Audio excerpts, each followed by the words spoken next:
Greetings, friends. I'm AK. And I'm Laura. And we are the Chainsaw Girls. On today's episode, you guys, I have been waiting since the inception of this podcast to cover one of my favorite franchises in the entire freaking universe, the one and only Puppet Master. And today we are covering Puppet Master number 2.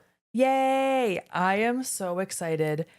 I love your figures that you brought. I almost called them props, and I felt like that was going to be disrespectful. Yeah. Figures, right? Yeah, they're my toys. Yeah. And there is a replica here that we have on the table if you're watching the YouTube version. Would Torch. you like to describe them? Yes, I just realized Torch is missing his like stick little poker at the top. I think I left it upstairs, but that's okay. He'll be all right. So I have a prop replica of Torch in the middle, and then the figure to his immediate right is a NECA toy. And then the figure to that right is an original Torch figure from the 90s. Oh. And then to the left of him is a mini of Torch that Full Moon released, I think in like maybe 2020, somewhere in there. He's so cute. I have so many Puppet Master toys. This does not even touch what you have at your house. Oh, no. I mean, I have bins and bins of them. Yeah. I don't even think you've seen all of them. No, you told me you have more somewhere else. Yes. And then I'm also wearing a Puppet Master bomber jacket. Oh, I wish that was on the side that the camera can see. I know. Here, I'll show you. I'm sorry. sleeve. The microphone is probably going to pick up me moving around, and apologies for that. But it has Jester, Blade, Torch, and Tunneler on the arm. And that says Puppet Master. And on the back, it says Puppet Master. And then on the arm, it says Toulon, and it's from Bull Airs. My friends at Bull Airs made this. Oh, that's awesome. And I just love it. And I'm wearing a Puppet Master shirt, and guess whose shirt it is? It's not mine. And that is a Terror Threads t-shirt. If you can see it on the video, I know I'm kind of covered with the blanket too. I love that because it's got Leech Woman on it. I love Leech Woman. I know you do. also feel like I am biased. Like I'm going to lean toward the one female character in the group. I've always been like that, even in wrestling. Yeah. Like when I'm a kid, I want to see the women's matches. No, for sure. Yeah. Absolutely. But anywho. Should I read the IMDb? Yes. Okie dokie. The puppets return and hunt paranormal researchers in an attempt to take their brain fluid for their master, Andre Toulon. I love how the IMDb description, I hear it for the first time often on these episodes. And I feel like if I just would read them ahead of time, I would already have like an idea of some of the questions. As I'm watching the movie, I'm like, I have a question about this. And I'm like, oh, the IMDb description would have answered that for me. It's more fun to ask the questions, though. It's true. That's very true. And I mean, we have a podcast to fill, so we got to ask questions. That's right. Absolutely. So at the time of this recording, Puppet Master 2 is available on Tubi, Peacock, and Prime. And the Full Moon app. Yes. And this Puppet Master film was directed by David Allen. And David Allen, if you don't know, is a special effects, stop motion / FX, visual effects creator. He has done the effects on The Howling, Ghostbusters 2, Puppet Master 1 through 5, Dolls. Hell yeah. The stop motion on Dolls, The Stuff, Trancers, and Demonic Toys, among many, many others. But this was his first time directing the Puppet Master movies, and it might even be his first time directing ever. Wow. It was written by Charles Band, David Papien, and David Schmoller. And the executive producer was Charles Band. And for those of you who don't know, Charles Band is a legend in the industry. Yeah, we talked about him with Dolls. Yes, he is an innovator. He is the head of Full Moon Features, and I adore him. I think he's amazing. And I got to take this off. It's going to be making noises the whole time. All right, we're going to take a little break. Don't you move. We're just going to cut this, and Laura's going to not have this jacket on anymore. I have to take the jacket off, right? Yeah, it is really loud, but it's so cute. I know, it's also, so cute. you're going to get hot.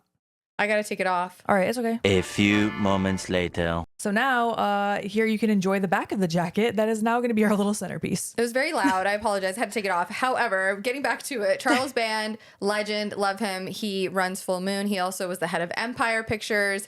And there are so many movies that Charles Band has created or been a part of that you definitely know. If you just look him up, you'll be like, oh my God, yes, he's the best. Okay. So I got very curious about the timelines of these movies while I was watching.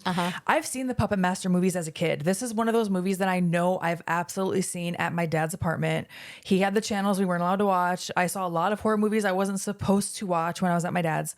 So I remember the puppets. I remember Leech Woman. I remember Six Shooter. I know he's not in this one, but I remember them, but I just could not tell you like what the plot was or anything about it really. So it felt like a first time watch for me, even though it wasn't, I'm sure. Yep. And I got very curious about the timelines. I mentioned to you off air, I started watching Puppet Master 1 before this just because I wanted to like refresh on the whole story. So I got a little background of it, of the lore in that movie. And then by the end of this second one, I was like, oh, does the third one lead right into at where the second one left off? You know that it doesn't. It does not. No. So I looked into, I'm like, okay, how many movies are there? Because I think I watched it, I want to say on Peacock. And so it shows like they have, I think, at least 1 through 5 and maybe like one extra one. I'm like, okay, how many are there? Like 5 or 6? I wish you could have seen my face when I pulled up the timeline of these movies, and there are 15 if I'm not mistaken. I believe 15 or 16. Yeah. I think it's 15, and my jaw dropped. I was like, what the fuck?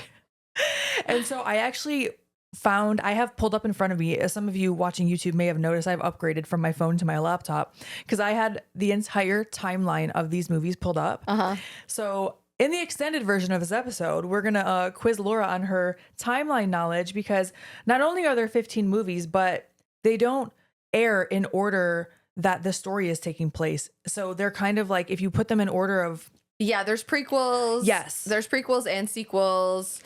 Yeah, they're all kind of all over the place. Yeah, and I'm very excited to talk about that in the extended. Yes. Okay, so a couple things about this movie. It had a budget of $780,000. Which is not a lot of money, but It's not. I was going to say it's more than I thought this movie would have. Yeah, I mean, I would imagine that most of the budget went towards the puppeteering and the visual effects. And a couple things I just wanted to point out. I've already said that David Allen Productions was the head of visual effects. He's also the director. Richard Band is the musician that made the iconic Puppet Master theme song, which I do have on vinyl. Okay. And I think it's important to point out and name off some of the puppeteers and the SFX crew. So some of the puppeteers: Mark Rappaport, John Teska, he was a puppeteer in the first one, Chris Endicott and Yancey Calzada. They were all puppeteers. I believe some of them were from the first as well. And then David P. Barton was, I believe, the head of the SFX.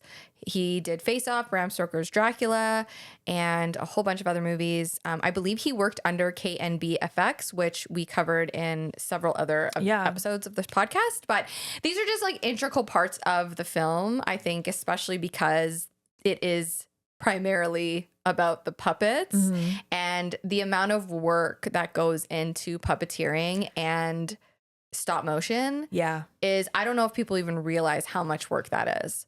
I don't think so. I know we touched on it when we covered Dolls. And Chucky. Yeah, and Chucky. The visual of stop motion scares me to this day, and I think it's because of this movie and Dolls. Yeah, no, for sure. Ugh, it's so creepy. Like, it's like, I want to say jagged. Yeah. I don't know if that's the word, but like their movements are like rugged. Yeah, for sure. They're not human like. Right.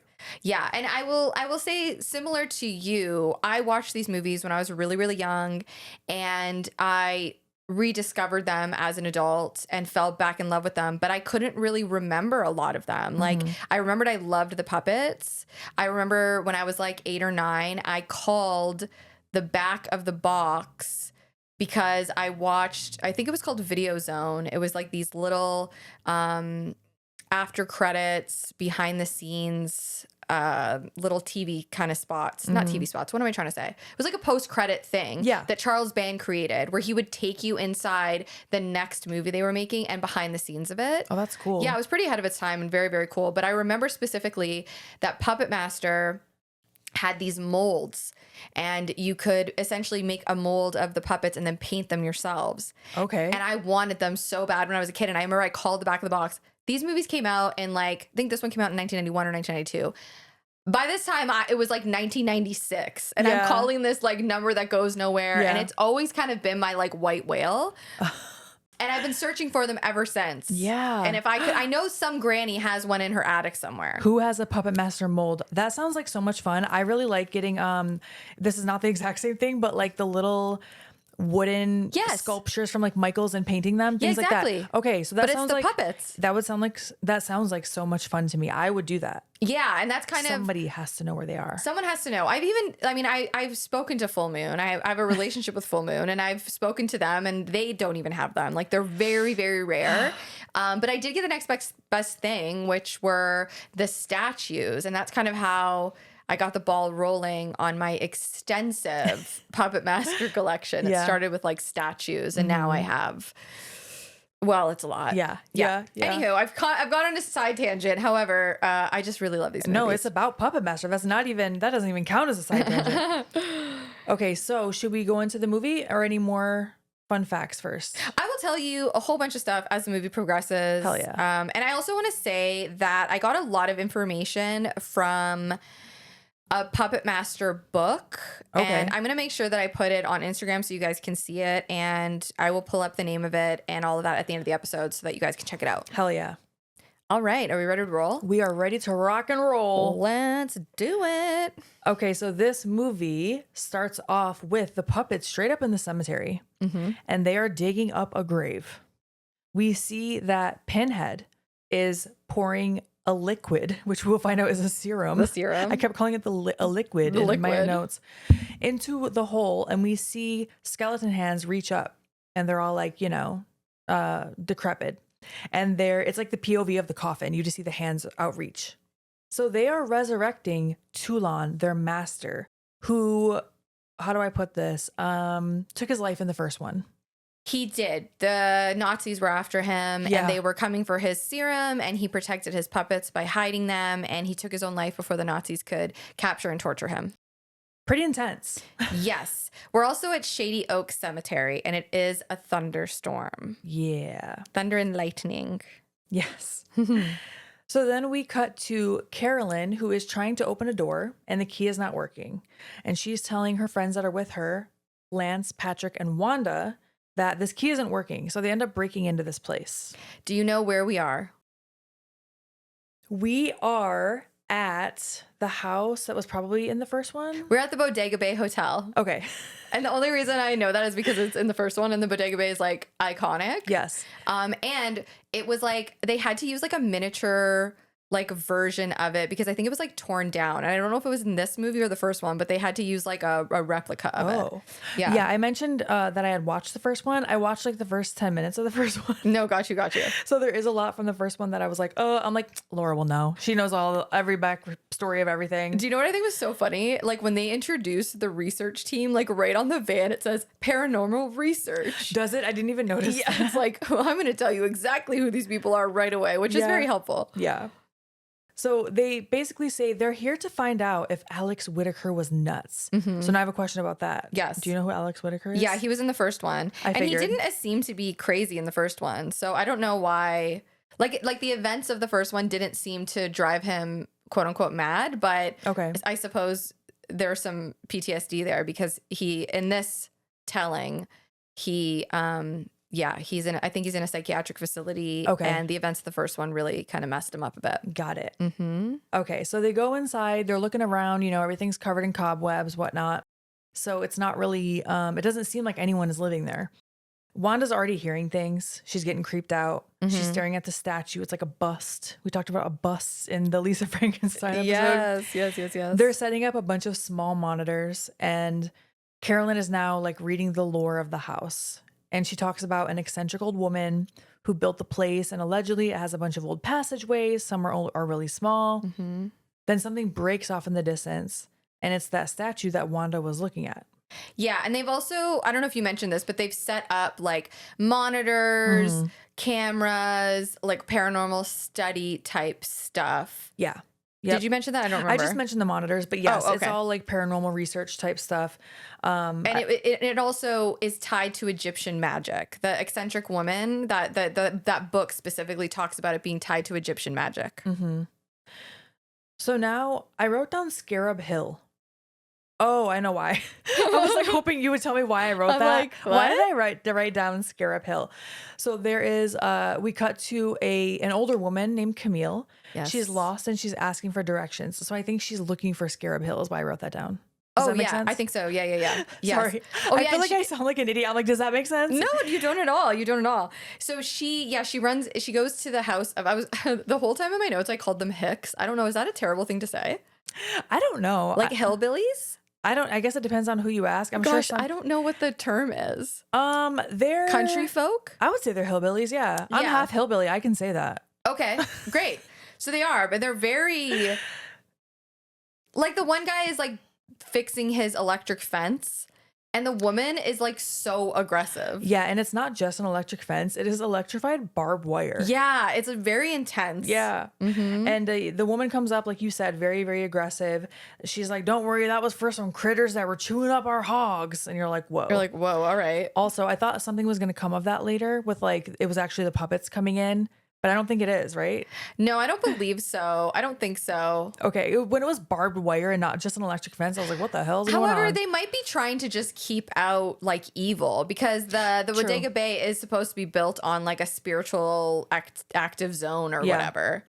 So Camille is like, I love that her response was, oh, maybe it was a cult. Are there any Satanists in the area? I know Camille is just like, I don't know. She's so funny. We'll find out. She's like a spiritual guide type. What would you call her? A medium? Yeah, she's got like clairvoyancy and she's very interested in like the paranormal, but like on a more spiritual level. Yeah, but meeting her for the first time, me and these hillbillies, I guess we'll call them, like that, I was like, where the hell? Why would you go to that first? Yeah, it was pretty over the top. Are there any Satanists in the area? And I wrote down this was definitely like in the Satanic Panic era. Yeah, for or sure. Still continuing that era, I guess I should say. So I wrote farm lady. I kept calling her farm lady. Oh, that's nicer than what I said. I'm surprised I didn't write hillbilly actually. But the farm lady says she knows nothing about no cults, and she does warn Carolyn. No, sorry, not Carolyn. Camille. There is a Carolyn. In this There's movie. a Carolyn, yeah. There was a Carolyn in a different movie we covered. Anyway, warned her to stay away from the hotel. She's a real fucking bitch about it too. She's very aggressive the whole time. She's like shitty, and she's like, she says something like they're always the last to burn.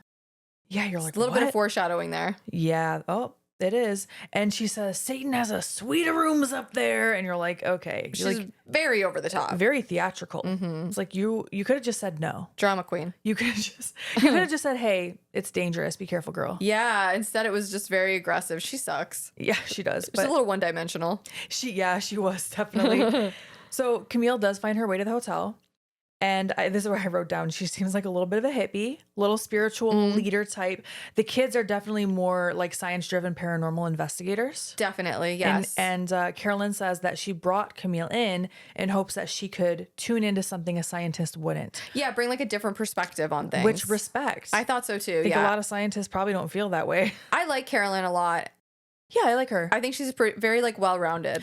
I do too. I kept wanting to call her Caroline, so I apologize in advance if I say that. But I wrote Carolyn, but for some reason I keep wanting to say Caroline. And also, this is like government-funded research, which I thought was kind of interesting. Yeah, that a government will be like, oh, go check if there are any like ghosts up there. Yeah, I thought that was like an interesting detail. Mm-hmm. So Patrick, one of the guys that's with them, he goes and finds Toulon's grave in the backyard since there's a casual cemetery in the back of the hotel.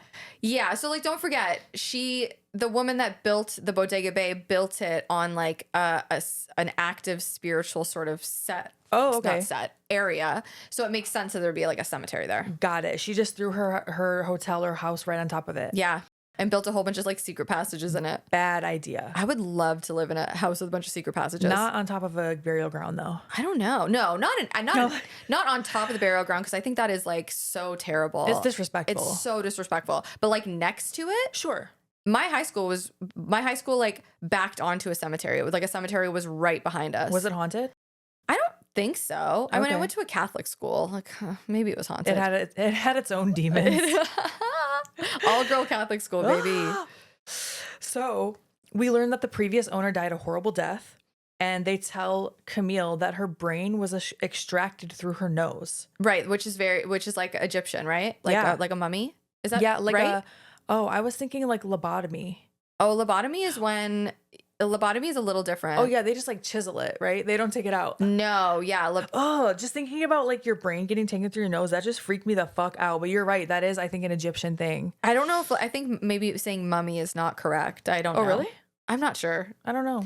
But I will say, in case, I'm sure you've picked up on this, like even this far into the film, how that it was heavily influenced by the movie The Mummy, the original Mummy, and the Universal Monsters. Okay. Oh. Like, so all of that, like kind of like gothic, you see a lot of it throughout the film, which we'll touch on. But yeah. And so, but anyways, the thing with I believe this comes from Egyptian. I'm still freaking out with the nose thing. I actually just Googled it and it said it was once thought that the Egyptians used a hook to remove the brain through the nose while embalming bodies. That's what I was thinking of, embalming. Oh. However, it now seems that the brain was never removed and instead remained intact. Interesting. That's from the History Channel, so I feel like they must have done research. Why did they think that it was being pulled out? Maybe because it has a hook on it? Like, how could you pull your whole brain out? Oh, wait, I found a word. I don't know if I can say it. Like, physically, I don't know if I know how to say this. Oh. Exacerbation? Hold on, I'm about to look up. Damn it, I was hoping it had a phonetic spelling. Is it like when you I want to say exacerbate, but that's not it. No. Not when you exhume. When you exhume a body. Exarabration is an ancient Egyptian mummification procedure of removal of the brain from corpses prior to actual embalming. Interesting. Well, that's just a little side note for you. That's fascinating. Really, as you can tell, we're just looking that up real time, so I don't have all the facts on that. Anywho. All right, so the group is having dinner together. Yes. Camille tells them like some horrible shit happened there, and it's full of like bad energy. Yeah. And she asks how the owner died. Mm-hmm. And that was, like you said, it was pulled out of his nose, right? Egyptian style. And they sort of discuss the events of the first one and that Alex Whitaker was the only survivor. Mm-hmm. And he's in an institution now. And they think like half the group thinks that he's schizophrenic. And the other group is like, they find the delusions kind of interesting. And they're wondering if there's any like truth to what he says. Yeah. And then Camille and Carolyn's brother start arguing with each other. Yeah, Patrick, I believe. He is an alcoholic and he gets a little too drunk and he starts instigating with Camille and they get into like an argument. Yeah, he insults her. He basically says that she doesn't have a problem taking a paycheck to write in some tabloid that she was writing in. And she gets offended, she storms off, and then Carolyn tells Patrick to go to bed. And so we realize here that Patrick and Carolyn are siblings. Yes, and she mentions to him that he inherited the alcoholic gene from their father. And I was like, whoa. Yeah, I was like, that's heavy. Yikes. They also mention that the state assumed the title of this hotel. It's a hotel, right? It is, yeah. Of the hotel because she had no heirs. Right. She's like, Patrick can't handle alcohol. Imagine like the table's like, okay. Yeah, like a little it's like TMI, so awkward, but it kind of is like that thing too when like something like that happens and you're just like sitting there and you just look around and you just like you want to like fill the silence with an explanation. Yeah. You know what I mean? Yeah. I probably would do the same thing, to be honest. I know, right? Okay, so now we cut to some hands building our newest puppet. We see someone tinkering. It's so exciting. Yes, please take it away. This is all you. Okay, so Toulon is building our newest puppet, which you can see on the table, Torch. Mm-hmm. And for those of you that aren't watching the YouTube video, I wanted to kind of describe what Torch looks like. Yeah. So he's wearing like a military style jacket. Mm-hmm. And his head almost looks sculpted from a military helmet. Yeah, it does. And then one of his arms is a regular arm, and then the other is a torch. Right. It almost looks like not a rocket. What am I trying to say? A flamethrower? Yeah, flamethrower. Yeah, exactly. Yep. One side is a flamethrower, one side is arm. He's got little gray pants on and black boots. When you said that small one standing up with the flame coming out was a NECA, I was like, that's why it doesn't stand up that well. Know, dude. But he's doing a good job right now. Dude, I love NECA toys, but guys, please, I love you, NECA. Can you just make toys that stand up? Even in the stands, they fall. Yeah. It makes me so angry. I have to like maneuver all of my freaking toys. They're like, we want you to keep them in the box. I know. And I'm like, no, let them breathe. So Torch also looks like he's smiling. Like he has like a big mouth. Yeah. I think he's just so stinking cute. I love him. That's not how I would have described him, but okay, I see it. So yes, we do learn that is Toulon. Yes. Eventually. Yeah. Carolyn finds an article of basically Toulon's suicide 50 years ago at this point. Yes. And exactly. Yeah, they're wondering like, okay, we know that this happened. We know that the Nazis were following him. Like, why were the Nazis following Yes. him? What did he have? Why did he end his own life? Like, what, you know? Right. Did they take what they were searching for? What was going on? But they don't know. Yes. And if you do watch the first one, you'll see that happen right at the beginning of the movie. Yeah, I did get that far. So I knew that had happened. And you see he like hides them. I know. Because Toulon loves his puppets. In the trunk. One thing I will say about this movie, okay? I love it personally. Yeah. And I love that it like tells the story of someone who has been through like severe trauma and loss and wants to so badly like reconnect with the love of his life and all of those things. Yeah. And I understand why he's so mean to the puppets, because he's like been kind of driven into madness. Yeah.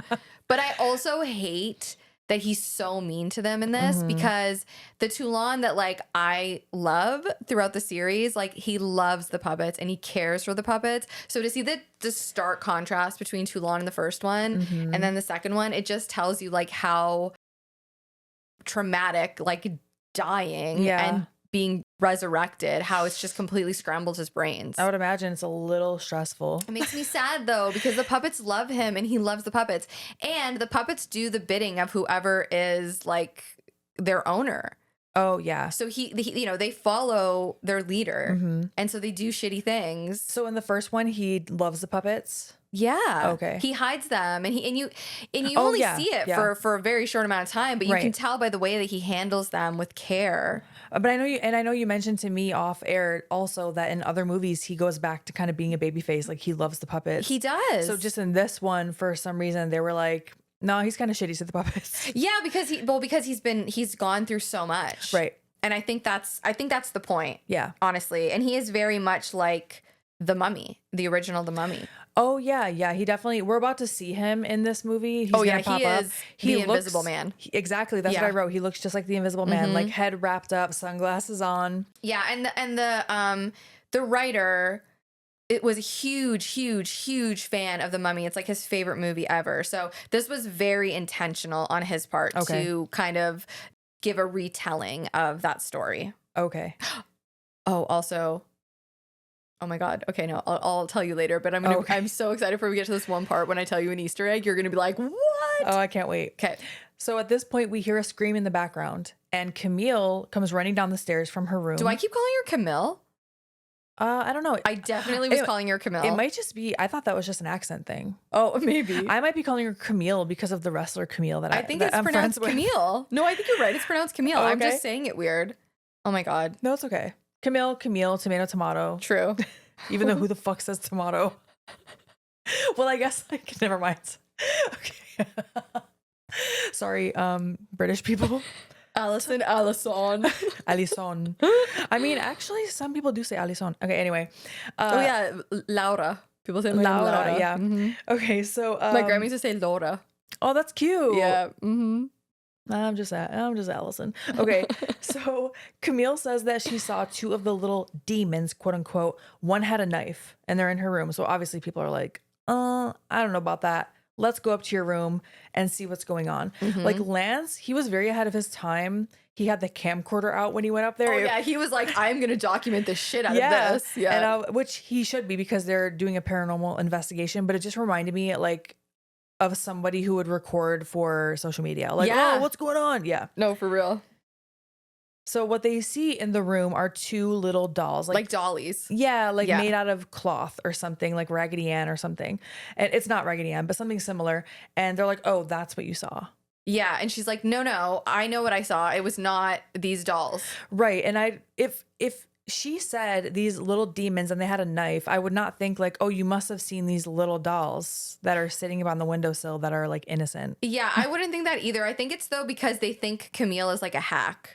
Yeah, I might think she's a liar for sure. Yeah, but I think that's why. I wouldn't be like, it's just those dolls. But no. Either way, they're trying to explain, oh, it's just this. Yeah. And Camille is like, we're all in danger and I'm leaving tonight. And I wrote respect. Yeah, I would have been out of there too. I'd be like, bye. Yeah. And they cut to that night. She's packing. I'm like, good for you. You weren't joking. You're getting out of there. And then she starts talking to a bust. There's just another bust in the room. They have busts all over the house. And she's like, what do you want? I think a light shines on it. So she's like, what do you want? And Pinhead comes up and trips her. Pinhead has a big body, little head. Yeah, he's got big ass arms. He's like big and strong. He's jacked. Yeah, he's jacked. Tiny head though. I love him. I have so many figures of him and like looking differently. Oh, really? And his replica. Yeah. Hell yeah. I love Pinhead. They trip her. They tie her mouth with something. Oh, you forgot to mention that Jester's there as well. Oh, yeah. Yeah. Little Jester. When they trip her, like they all kind of show up, right? Or like the ones that are there show up. I think. It's Jester and Pinhead. Yeah, they tie her mouth. I think it's Jester that's tying her mouth. Yeah. I felt like this scene was a little weird because at first it looks like she is not fighting back at all. I said the exact same thing. Like she is not fighting them off. She's just laying there and her mouth is getting tied and she's just looking and they start dragging her out of the room. Then she starts kicking. Yeah, I wonder if it was a logistic thing. It might have just been how they edited it. I think That's so for hard sure. to say. Edited it. Yeah, Edited because I said the same thing. I literally went, oh, she's not fighting back. Also, pause for 2 seconds. Jester, I love Jester so much. He's the most emotional of the puppets. Oh yeah, because he has the head that spins, or like, is it 3 different parts of his face? It spins around to like show you what he's feeling in the moment. Oh, Jester. I have a replica of him too. I love him. Side note, if you hear a random engine revving in the background, there's just a really annoying ass neighbor outside. Like, can you just go away? We're recording. Nobody is fucking impressed by your stupid fucking car. Sorry. Okay. Anyway. Yeah, so she's not really fighting. They drag her out of the room. And then we cut to Carolyn on the phone with Camille's son. Yes. And this must be the next morning because she's like, yeah, like she said she was going to leave, but she left all of her things. That's kind of weird. Yeah. And the group is like, well, that's weird that she didn't like say goodbye. Yeah. And also all of her stuff is still here. That's a little sus. And her son is like, no, it's pretty typical of her. Yeah. I was like, oh, see, this is why it's important to have some type of routine, at least with your family, so they know. Like, yeah, no, that's not like her. We need to go look right now. No, 100%. Exactly. I'm the most routine person on the planet, except for my routes. I change my routes all the time. I was just about to say, that's why I said with your family. Don't like publicly, if somebody can observe your routine, no. Like that. No. Change that up. Yeah. But for your family, like they know. You're not going to leave your suitcase. You're not. To the fact that he was like, yeah, that's normal. She'd just leave her stuff and pick up and go. She's like kind of eccentric and just, I think she's like a free spirit. For sure. Mm-hmm. So then they cut to Wanda, who cannot sleep because, like every woman doing a paranormal investigation at 3 a.m., she's horny as fuck. She starts massaging Lance's shoulders. Lance is watching the monitors. They all have to take shifts watching the monitors. Yeah. And they see on the monitors, this to me went 0 to 100. It I was really like, did. Whoa. I thought there was still going to be a little like in between. They see on the monitors, I wrote mini driller killer. Tunneler. Which is Tunneler, climbing up on Patrick's bed. He was my favorite when I was a kid. I could see that. Yeah. I was obsessed with Tunneler. I thought he was like so cute. He has a little drill head. No, like literally. Yeah. I think he's the most lethal. He drills into a guy's like gimmick in the 6th one. It's fabulous. Yes. I know which gimmick you're talking about. It's great. It's a really good kill. This kill in this movie was brutal. It freaked me out. It was like, I could totally see what you're saying. So I wrote that thing drills into his forehead. The sound it makes, the sound he makes will fucking haunt me. Like Tunneler literally crawls up the bed, crawls up Patrick's body and turns his drill head on and drills right into between his eyes, like in his forehead. Oh, it was so gross. It was gnarly. I wasn't expecting it to be that brutal. I wasn't expecting like kills in this movie to be that brutal. Yeah. And I also, I feel like I was shocked that they saw him do it. Well, they saw him in the hallway. They saw him run through the hallway, and that's what like caused them to be like, what the hell? And then when they walk in the room, that's when they see it happening. Yeah. They see him kind of like, could you imagine though, like looking at a monitor and seeing like a little creature? Anytime I have to check like my cameras or anything, I get freaked the fuck out that I'm going to see something I don't want to see. If my puppets came alive, I would be. You'd be happy. I'd be so happy. If any of these came alive, I would cry. I just imagine like, what if I looked on my camera and I see like Frida playing with like Chucky or something? Like he's just walking around with her. But then you guys could be pals. You sure about that?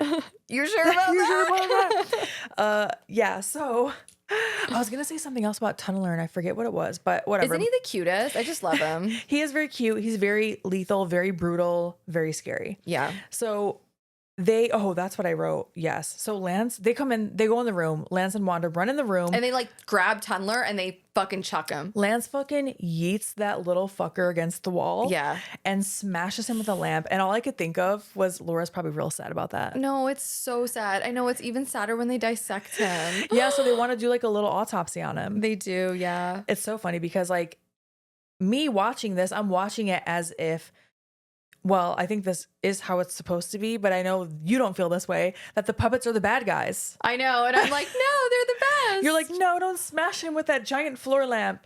So Carolyn runs in and like sees that Patrick's dead. Oh And my the whole gosh. group is like stunned. That's her Carolyn, brother. That's her brother. She's like crying over her. Or crying over him. Yeah. And one thing I will say about Carolyn, she is like, I don't want to say they like put him in a morgue, but they put him in some room in the house. Like, I don't know if it's the basement. Mhm. But she just like pushes forward. She really is that type that's like, all right, well, we got to move on. I want to know what happened to him. Like, Yeah. So they start an autopsy on Tunneler. Mm-hmm.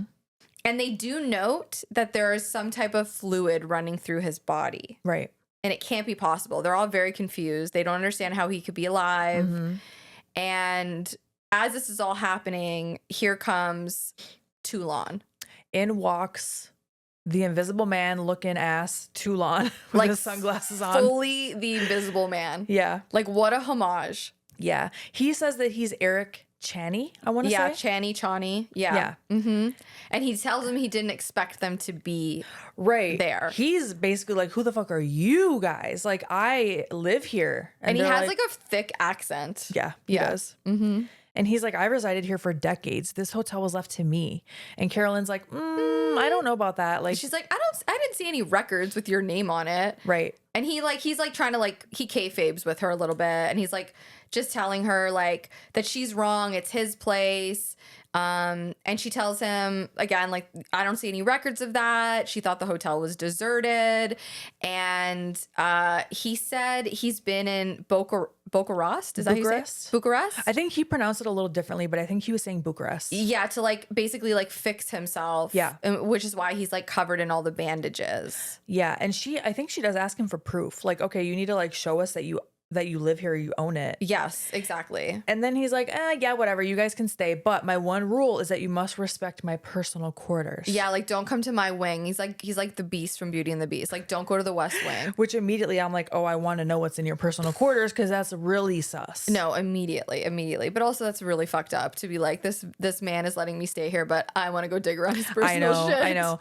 I think it's more about the like, I don't believe you part. No, for but sure. I think you're lying, and also you're covering your whole face. So you're very sus right now. Yeah, absolutely. So now pulls up a motorcycle. Ooh. And to the door walks Michael Kenny. Here he who, here he is, who is Camille's son. Yes. And Carolyn shows him Tunneler. She's like, all right, this is what happened. Let me show you what happened to my brother. Mm-hmm. He obviously is finding this hard to believe, which is understandable. He's like, girl, what the fuck are you talking about? Yeah, like but she's like, yeah. I have video. But he's like, is there anything that I can do? Like he steps up right away. Yeah, he does. Mm-hmm. And so he came there because he was going to go find Camille for them, and probably also himself because that's his mom. But she's like, well, it's a long drive. You've been driving all day. Do you want to just spend the night? So he does. Which is like pretty crazy that like he just agreed to stay in this hotel where this girl's brother was just killed by a puppet. Allegedly, yeah. And he's like, yeah, sure, I'll stay the night. Yeah, okay, I'll stay here. You're hot. Basically. You know what I mean? I mean, I think that was based on what happens later in the movie, For I'm sure. going to say that was a huge motivation. Definitely, yeah. So back at the farmhouse now with the hillbillies, we see Leech Woman walking into the farm couple's room. I wrote farm couple. The farm couple's room with a little knife. She's cut the power. Yes, she's cut the power to this whole, which I'm shocked it even had power, to be honest with you. Yeah. But she cuts the power. She walks into the room with a little knife. Mm-hmm. The wife is like, trying to sleep. She has her back to her husband, presumably her husband. She's like, shut up, quit that snoring. Meanwhile, she's like so nasty to him. yeah, I understand. Like, Snoring is very annoying when you're not the one snoring. Dude, one time I was sharing a hotel with Eddie. It was like, were you there for that?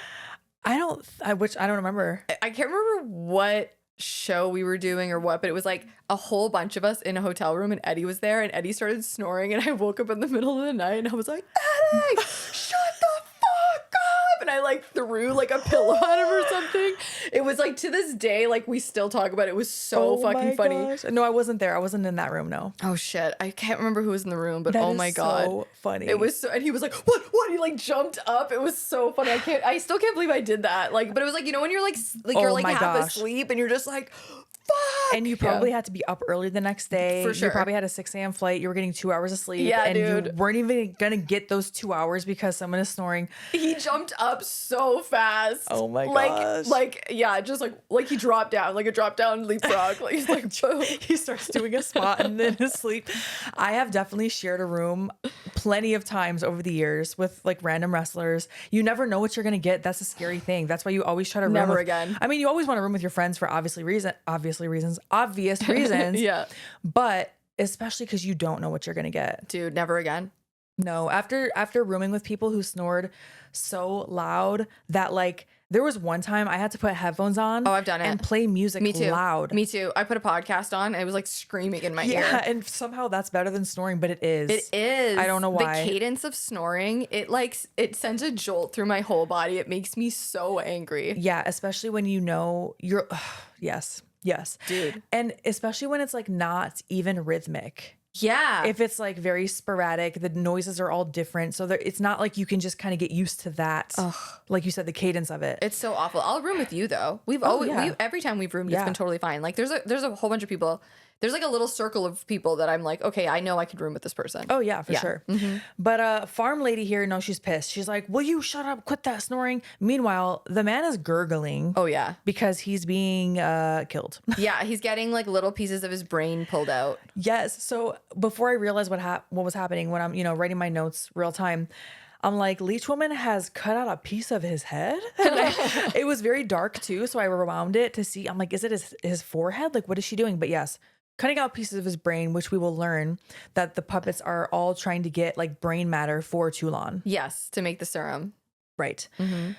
So the lady jumps out of bed. She sees this. She's obviously terrified. She grabs a shotgun. Okay, but can I just say one thing about Yes, this please scene? do. Like, this woman jumps out of bed and grabs a shotgun. She does not give a single fuck about her husband who has just been lobotomized next to her. She's not. She does not care. She is like, I'm going to kill this leech woman. I Yeah. mean, she's got that gun ready. Yeah, her mannerisms really show less shock, oh no, and like my husband is dead, and more like, oh, you're coming into my house, I'm gonna fuck you up. Yeah, like it's almost like she's annoyed that Yeah. her husband like woke her up. Yeah. Do you know what I mean? You woke me up by being murdered. How fucking dare you? inconsiderate. So she's holding the shotgun. Blade, we see him. Is this the first time we see him in the movie? I think pops up, slices her leg. I fucking love Blade. I feel like I think most people say Blade's their favorite. To me, at least this was my perception going into this, is that he is like the leader of all the puppets. Is that true? Yeah, I would say. I'm like, is that true? Like I'm interviewing you like on the news. like investigative journalism. Yeah. I would say, yeah, I don't know if he's like coined the leader, but I would say, yeah, like he definitely, I think, has the most pull. Like he's one of the main ones. He's one of the main ones, yeah, for sure. He has his own movie, right? He does. Okay. Yeah. And I just think he's a really cool puppet to like look at. Yeah. And his mannerisms, he was my first replica. I could see that. When I opened the box, I started bawling my eyes out. Aw. I literally was like, oh my God. Yeah. He's called Blade because he has a blade hand, right? He has a blade hand. Okay. Yeah. It's just a straight knife? Yeah, he's got a knife on one hand and a hook on the other. A hook. Okay, Yeah. that's what I was thinking. I'm like, I swear he had a hook too. I have a lot of Blade figures, like a whole fucking bunch of them. Yeah, I've seen them. Mm-hmm. So she drops the gun because her leg gets sliced. She pretty much gets up and grabs a hot frying pan. Like she burns her hand in the, Yeah, in the why was process. that, like, why was that on the stove hot like that? Right, you were sleeping. Why was the pan hot? Why was your stove on? Yeah. Well, was it on top of the, like, little furnace thing? It might have been, but still, like, It's weird. it just seemed a little like weird. a cast iron Maybe you just keep that shit ready. Like you want it hot for the morning. Throw that bacon on his Yeah. I don't know. It's like a Michael Scott shit, man. Like midnight craving type thing. You're like cooking bacon in your we sleep. can't talk about food right now, dude. I'm Sorry. hungry. Okay. So Leech Woman is crawling around the shelves. The hillbilly woman, farm lady, whatever you want to call her, is walking around with this frying pan looking for Leech Woman. Leech Woman knocks this little blonde doll off the shelf and it like breaks. And I mean, this woman reacts more like she's more upset about the doll breaking than her husband getting his brains pulled out. Yes, I wrote, the woman bends over to pick it up. Like, what are you doing? Like, she's like, oh my God. After what you just witnessed. Your husband just died, man. And you're like, no, my doll. But also by their mannerisms and the way they were acting, that didn't surprise me. Like, were they brother and sister or something? I hope not. Cousins? Possibly husband, cousins. I don't know. So Leech Woman jumps at her when she's bent over because, yeah, you just got distracted in like the dumbest way. And then, what the fuck did I write? Oh, it autocorrected. That's why. I will give the woman credit for this. She swatted Leech Woman down like a fucking bug with that frying pan. She was like, bah, like that. Yeah. And then starts stomping on her and throws her in the furnace. I know. Which, that's the last time we see Leech Woman in this movie, right? Yes. And there is actually like reasons for that. For future movies, because I know you have a replica of Leech Woman where she's burnt. She is, yes. So I was expecting her to come back burnt in this movie, but she didn't. No, but there's actual reasons for why they did that to the character. Okay. So I don't know if it was like the production company, it might have been, or it was like one of the higher ups basically was like, they don't like it. They don't like her. They think she's like gross. She's too nasty. And they were like, you need to fucking get rid of this puppet. And Charles Band like begrudgingly was like, fine, we'll kill her off. Because like I don't know if it was like, it must have been whatever the head of the production was. They were like, no way, we don't want Leech Woman in the movies anymore. She's disgusting. I can't help but wonder if it was a male puppet having a leech come out of his mouth. Oh yeah, I'm sure it wouldn't be an issue. They would have given a shit. Probably not. No. I don't know. I don't know though. I don't know. But yeah, so like legitimately they killed her off because of that. Because I thought she was too gross. Yeah. These puppets are murdering people in graphic ways. This guy just got a drill put through his fucking head, but Leech Woman is too gross. I love Leech Woman. I love her. I know. She's very cool. I mean, it is gross. Don't get me wrong. But like, that's the point. But it's awesome. She's actually supposed to be Elsa, which you'll find out in, I want to say part 3, you find out. When you said Elsa, I was like, Let it Frozen? go. Yeah. Like from Frozen. Wow. What? Okay. There's so much. I can't remember if it's part 3 or retro that you find out that Elsa is Leech Woman. No, I'm pretty sure it's part 3. Yeah. Okay. Yeah. Sorry. I was just like wrapping my brain around that. I was like, wait a minute. I was thinking of other things that happened in this movie. Okay. Yeah. So throws her in the furnace. Now your boy Torch pops out. This is his debut. Oh, he's awesome. And he lights this woman ablaze. Dude, how fucking cool is Torch? Like, I'm talking ablaze. Like, you would have thought she had gasoline poured all over her. A really good fire stunt. But he also does have a flamethrower hand, so. Yes, and the actual prop that they used, that flame could shoot 20 feet. Holy shit. Yes, he actually shot fire. Because this is during a time where like CGI is not really a thing. So the actual puppet could shoot flames 20 feet away. Yeah, and it was probably cheaper to do an actual flamethrower or whatever than it would have been to do CGI for that. For sure, yeah. He's just so cool, man. It was really cool. Mm-hmm. And I wrote, whenever you say you want to light someone ablaze, this is exactly what I imagine. Like my arm turns into like, flamethrower and all. Like, I picture, whenever I say that, I always picture McGreedy from The Thing. Oh yeah. Like always, I'm like, wait, that was you guys get it. You know what? Your flamethrower has a to it. I like that. So we're chilling with Toulon and the puppets. Jester looks so sad. Oh yeah, he's very. Is it because of Leech Woman? I think it's because of Leech Woman. It's because they're all really weak. They also didn't get the brain matter that they were supposed to. Yeah, and Jester's like an emotional guy, like out of all the puppets, and he's like sitting on like a little like throne chair. Yeah. He's so stinking cute. And Toulon tells them that they have to keep the light on so that they can find their way home. Mm-hmm. And he knows that they went to see those, the hillbillies. Yeah. And he tells them that they'll They're going to regain their strength soon. Yeah.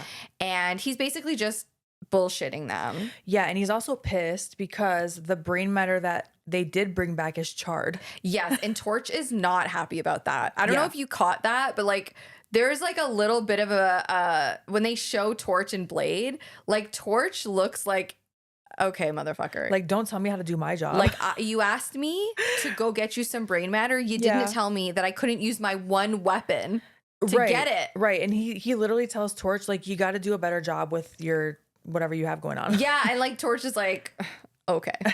Okay, Toulon, let's see you do better. Right, he said that all with his mannerisms. Invisible man ass. Go ahead. Let's see. I was confused at first too, because before they leave that farm, they show after the woman is charred, Blade goes up and like stabs her in the neck and like hooks. And I was like, damn, like for some reason that grossed me out more than Me too. the other stuff. I'm like, oh, it just looks brutal. Yeah. And then I understood, oh, he was harvesting something. Got it. No, for sure, for sure. Yep. And he basically tells them like they need to make more serum. So like you guys, like let's go. He kind of like hypes them up a little bit, you know?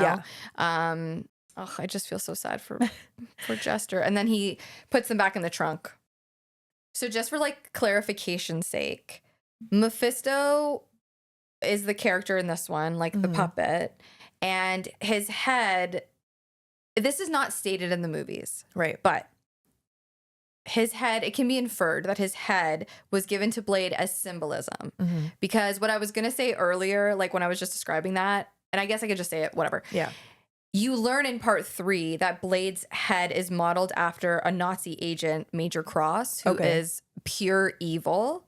And Toulon believed that he was pure evil, and Mephisto is the devil. Okay. So they don't say that Mephisto is the same head as Blade, but because of that, and he does look exactly like Blade, but with horns. Right. So yeah, so they don't say it, but yeah. I don't know. I think it's like an interesting detail. It is interesting, and I was so curious because once I saw him, I'm like, oh, that is Blade's face, and also because we're seeing his original marionette act in 1912, it would make sense that there would be an evolution at some point. Yeah, absolutely. So, yeah. Okay. Yep. So during this marionette act, we see that there's somebody watching Toulon's show, and this man, his eyes light up, and then the whole puppet show goes ablaze. Like there's a lot of ablaze happening in this movie. And basically that man who seems to have been the one to light it up was like, oh, sorry about that misfortune. Let me try to sell you this new crazy thing and its secrets. And he shows him a stringless puppet chained up, which is homunculus. Yeah. And I know he looks so sad. And being chained up, it reminded me of what is that movie? Clash of the Titans, where they show like one of the sea creatures that come out. Oh, I don't think I've ever seen it. You never saw it? Oh, you might like it because it's stop motion. A lot of it's stop motion. Oh. But it's also a lot of live action. I don't know. It's a different vibe for sure. I did feel really sad for him that he's like all chained up. Yeah. Ugh. He looked really sad. Also, Toulon is disgusted. He's like, ew. Yeah, he's not into it. And then I don't know what this man's name was, but he was like almost like a scam artist or something. I don't know. The fact that he set a show on fire to sell him something. Yeah. You know, he's like, you don't want to be downgraded to a carny, do you? He doesn't say that verbatim, but that's basically what he's saying. Like, think of your wife. Think of your new wife. Yeah. Think of the children. Think of the children. And now his wife, Elsa, is like, maybe we will consider this. We have to think of the children. So, and I had to ask Laura this before we went live, but I still think it's interesting to say that not knowing what was going on here, I almost had the impression, there was a moment where I thought that man who set the puppet show on fire, I was thinking, wait, are we seeing that is Toulon, and Toulon stole this man's act and name and wife? Whoa, yeah. You know? Yeah, that would be dark. So, and then, now I realize that's not what happened, but that's where I thought it was going. Yeah, I could totally see why. So, now we're back in current time, 1990 or 91, whatever it was. And some kid we see is outside playing with a Ken doll. And he's yelling, "Die, Nazi scum." Yeah. And he's putting this Ken doll up against a tree and like whipping it. And at first I was like, I still kind of am like, oh, are you okay, child? I hate this kid. Fucking hate him. Oh, yeah, because, he's about to be mean to Torch. But he does say something to Torch because Torch comes out of the bushes. Yeah. and he's playing Indiana Jones. I was like, oh, that's where the whipping came in. Okay, I'm still kind of like, oh. And it's kind of meta. He's like, this is my set and I'm the director. Oh, yeah, yeah. And he picks Torch up, and I wrote that the puppet was way bigger than I thought he was going to be. And then when you brought this replica, I was like, oh, he is big. Yeah, he's big for sure. Sometimes I picture them all being almost like a little bit bigger than that one all the way on the right. I think like that replica isn't even the same size of what the actual real Torch is bigger for sure. Oh, you think so? Yeah, I think so. Oh, wow. Yeah. I picture all the puppets being a little bit smaller than that replica, the big one in the middle. Oh. Well, Torch is actually not mean to the kid right away. He's actually like pretty gentle with him. Yeah, he's just kind of like, I don't know what he was doing, but he's not like, it doesn't look like he was coming after the kid on purpose. The kid just finds him. Yeah. So he picks up Torch, then he starts kicking Torch around. Like, he's like, this is like you said, this is my show. I'm the director. Da-da-da. Of course, every time something happened to the puppets, I'm like, Laura's pissed. Like, Laura is pissed. Don't touch him. So he kicks Torch around like he was to that other doll. And then we see Torch's eyes light up. And they don't show it. Oh, but he torched that kid. It's implied that he lit that kid up, literally. So Carolyn, on the other hand, is spending some quality time with Michael. It's 6 a.m. 6 a.m. He's really not in a rush to find his mother, it seems. No, and there's a line here where she says, she tells Mike that if she isn't up by 6 a.m., she feels like the day is wasted. And in my notes, I wrote in capital letters, same girl. Because that's exactly how I feel. Like when I get up at 5, I'm like, okay, I have like my whole day. If I sleep like past, I feel like I've already lost like so many hours. When Laura told me she was waking up at 5 a.m., I was like, I know. Sometimes I don't go to bed before that. But everybody has like different like circadian rhythms, right? Though I will say I went to bed early last night. You did? I didn't even tell you. Yeah, I went to bed early last night. I was getting in bed around like 10. Ooh. When I tell you, I was like giddy. I was so excited that I was getting in bed so early. I'm like, like, oh, hell I'm yeah. so excited to be like rested. I didn't go to sleep until like midnight. Yeah, but it's hard when your body is not equipped to like go to sleep at that time. They're just not ready for it. I'm not used to it. Yeah, dude, I'm like in bed by 7:30.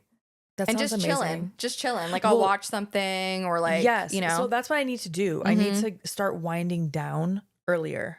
Yeah, and then like I have like specific things that I save for my wind down. Okay. So I look forward to my wind down. Yeah. You know what I mean? And it's like usually like something happy or like, I don't know, actually watching Ratchet. That was like my wind down. Yeah. I think I got too distracted watching like videos on Instagram or whatever. That's the one thing I do not let myself do. I shouldn't. I stop. I don't scroll. Well, the thing is, the videos are very relaxing to me. So sometimes I'll watch them. If I can't sleep, I'll pull up a video of someone painting. Oh, okay. Especially if it's a long form video. Like even if you're painting as shit, if you post a long form video of it, I will watch it. No, I totally get that. It's so relaxing. So it'll be stuff like that. It's not anything that's like, you know, getting me all riled up or anything. Yeah. But it's still distracting in a way that makes me want to stay awake longer. Yeah, especially like TikTok. I don't let myself look at it. Yeah, I shouldn't. But anyway, Carolyn is also an early bird. I am not. She's up at 6. Love that for her. And she's hanging out with Mike. Yeah, and she's set on finding out what is going on for her brother's sake more than anything, I would say. For sure. And Mike is like, you know what? I guess I want to know what happened to my mom. I guess. Sure. Maybe she's missing, even though this is kind of like her, so I don't know. And that's also why probably is he thinks that it's just normal for her. Yeah, for sure. And they either go outside or they see Toulon outside. Yes. I want to say one thing before I wrote, Carolyn starts to get upset over the brutal murder of her brother that just happened like a day ago. So of course, this is Michael's cue to kiss her.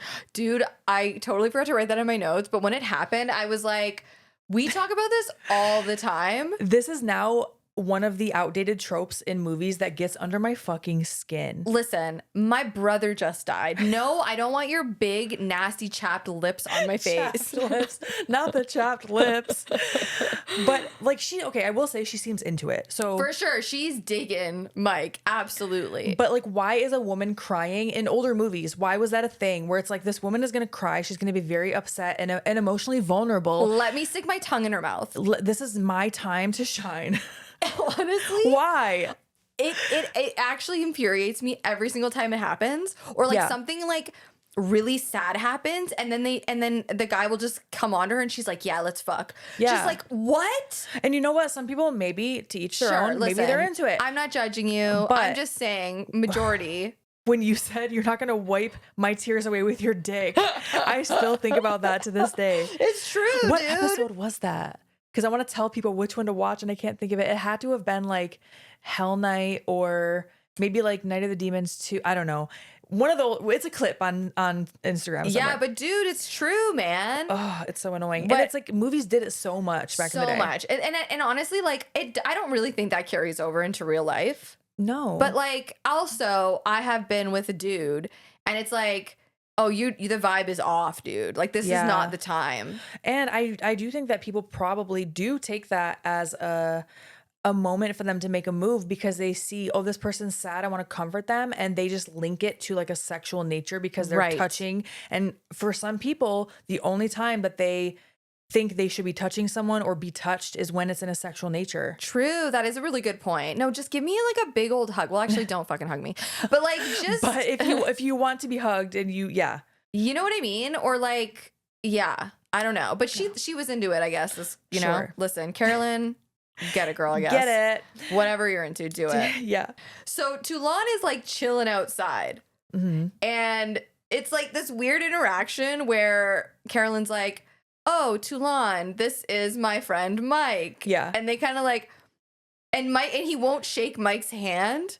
And he says it's because of like his hand is like, you know, messed up from the bandages. But it's just obvious that Toulon does not like Mike. He's being a little hater. He's being a hater. And it's, at least to me, it was very obvious that Toulon is into Carolyn or something. I wasn't sure if he liked Carolyn. I assumed probably. But I just thought he's at least intimidated by Michael for some reason. Yeah, there was like some weird vibes there. And the whole interaction was just like so odd. Mm-hmm. And I want to say that Carolyn brings up the property thing here again. Yeah. And anyways, the interaction is very strange. And before they leave, Mike tells Toulon that he should stop smoking. Oh, yeah. Like, it's bad for your health. Yeah, because, like, Toulon is, like, talking about his, like, you know, the issues he's having. And Mike's kind of like, okay, well, maybe you should stop smoking cigarettes, dude. And then Toulon says something very cryptic when they get on the back of when Carolyn gets on Mike's motorcycle. He's like, you better, like, take care of her and keep her safe. You wouldn't want to get into an accident and get disfigured. What a wild thing to say. I would take that as a threat. No, 100%. And it comes across threatening for sure. So before Mike and Carolyn leave, they look back at Toulon and he's waving at them. And it's just a really creepy shot. Yeah, because he's like, it almost seems like an animatronic arm. Yeah. And the background, all of it is just really eerie and uncomfortable. Mm-hmm. And I think they just do such a good job of that, like, gothic, like like those movies from the 1930s. Yeah. Like they really capture that vibe. It's cool. Mm-hmm. So we cut to Toulon back in his lab / quarter / bedroom, whatever. And he's talking to the puppets. He's making his serum. He's promising the puppets that if they're able to get him what he needs, he's going to give them another half century, right? Mm-hmm. Yep, exactly. I thought at first that maybe he was going to turn them back into like real people, but you were saying he's not promising to transfer their bodies, just to let them like be full power, right? Yeah, like the puppets are happy being puppets. Okay. Yeah, they just want to live. Okay. Yeah. Mm-hmm. And they weren't people before, right? Mm-mm. Got it. Okay. Except for Leech Woman has the soul of Elsa. Right. Oh yeah. Well, we don't know that in this one. No. And oh gosh, now I'm thinking about it and I'm like, who else? I can't off the top of my head remember, except for what I said about Blade and how he's based off of Cross. Yeah. But I don't think he is a person. Okay. Yeah, I have to think about that. Mm-hmm. So I think I'm just thinking of other movies too, where I'm like, Sure. oh, they must want to go back to real people, but they mostly weren't real people. Okay. Right. So basically, they're not just his literal and figurative puppets. They do have a personal motive in this. Yeah, for sure. And he puts them over too. Yeah. He starts putting them over for like bringing him back to life. Oh, he knows what he's doing. Yeah, he's manipulating them like big time. He's like one of the ultimate carnies. No, for real. And then he goes on this rant about bringing Elsa back to life. Yes. And I think like the puppets are kind of like, huh. interesting. Yeah, like they're like, okay, we like Elsa a lot, so I guess that's cool. Yeah. You know? But you also promised us something. Don't forget. Yeah. So now we see Wanda over by the monitors. Carolyn is watching them, and Wanda's like, "Oh, I'll take over for you. Like, go have a drink with Michael. Yeah. I'll take over. It's fine." They go and do that. Carolyn goes, meets Michael in, I'm guessing, like the study. Dude, this whole scene is so uncomfortable. I wrote, Toulon, the ultimate cock block, interrupts. They're like having a nice little drink, conversation in whatever room. I'm just going to say the study because it sounds right. Yeah, it's like the study, and they've got a record playing and a fire going, maybe. Yeah, they're just vibing. Yeah. Toulon comes in and interrupts to have a dance with Carolyn. I mean, he just like pushes Mike out of the way and it's like, oh no, I want to dance with you. Yes. And also I was like, Carolyn, why are you letting him? Like, she clearly didn't want to, because Michael eventually is like, hey, can I cut in? And you can tell he's annoyed. Yeah. And also Toulon saying things like, do you remember this song? Oh yeah. Like, it's really weird. And she's like, she kind of answers by going like, yeah, dude, like everyone knows the song. Like, yeah. It's just real. Like, he's talking to her as if she's someone that he knows. Right. And yeah, Mike's looking at him like it's just a very uncomfortable scene. Michael cuts back in and Carolyn's like, my hero. Like, thank goodness you did that, basically. Yeah, and then Toulon like has a tantrum and he just like breaks the record. Breaks the record and is like, oops. Whoops. What a shame. Toulon calls Michael ill-mannered and impatient because Michael wanted to cut in. Yes. Like, no, you are ill-mannered and impatient and gross. There was just a part of me where I'm like, Carolyn, like, don't let him dance with you. You didn't want to dance with him, but she's also probably a little scared. I was just going to say, like, okay, just imagine that happening to you. Look what he looks like. Yeah. And his whole vibe is weird. He's been saying weird shit. He's been doing weird shit. Like, you would be weirded the fuck out. Yeah. And you almost, it's almost the appeasing, right? It's, what do they call it? Like, there's freeze fawn. It's like fawning. Yep. You're just like, let me just get this over with. Like, sure, let me just not fight because you don't know what he's capable of. Yeah, he'll go away after this. Right? Yep. Oh my gosh, I hate it so much. It makes me angry. I think that's why it makes me so angry. Because for sure. Because we've all experienced. We've all done it. Maybe not with Toulon, but we've all sacrificed our comfort for someone else. Yes. Yeah. Hate it. So, yeah, he breaks off the record, or breaks off. I was going to say shuts off and breaks. He breaks the record. Carolyn is like, I want to see that motherfucker's room. Once he leaves, she's like, I want to go in his room. Yeah. And Michael is like, don't do that because it could be dangerous. If you suspect him of anything, you should go to the police, which I was like, okay, Michael. But also, like, I don't know if I was just like in a mood when I was writing these notes, but I'm like, Carolyn insists on looking in the rooms, okay? And Mike gets way too aggressive for my liking. He tells her she isn't alone, or she tells her not to go alone, and he kisses her, and he's giving love bombing narcissist vibes. And then I put they bang. Me too. I wrote then they bang. That was my next note. But like, why did I write? We were on two different. He's a love bombing narcissist. You were in a mood. I had to have been in a mood. That's and meanwhile, so I'm like, good job, Michael. That's a good suggestion. like, you fucking shut up, Michael. You're a narcissist. Fuck you. So yes, love bombing piece of shit. Woo. Okay. So yes, then they bang. They do naturally. Mm-hmm. And now, I wrote every time she gets upset, he's like, "Is this my moment?" I did write that. It's true. He's like, I'm getting in now. He's like, yeah, she's mad again. Now I'm really gonna try to take her pants off. Okay, so Toulon is with the puppets. Yeah, and he's like, guys, we almost have enough shit for this serum. Yeah, like. I want to like rewrite the dialogue just with our lingo. I almost got enough shit, guys. Listen. But let me just make this clear that time is running out and we need to finish this shit tonight. Yes. Then he's like, but you guys, like, you're so patient and I so appreciate that. And he's like, at the same time, he's mixing up a batch of the serum while also putting them over. Right. And he makes a comment about the puppets, and Blade holds Torch back. And just, I didn't see that. He makes a comment about them.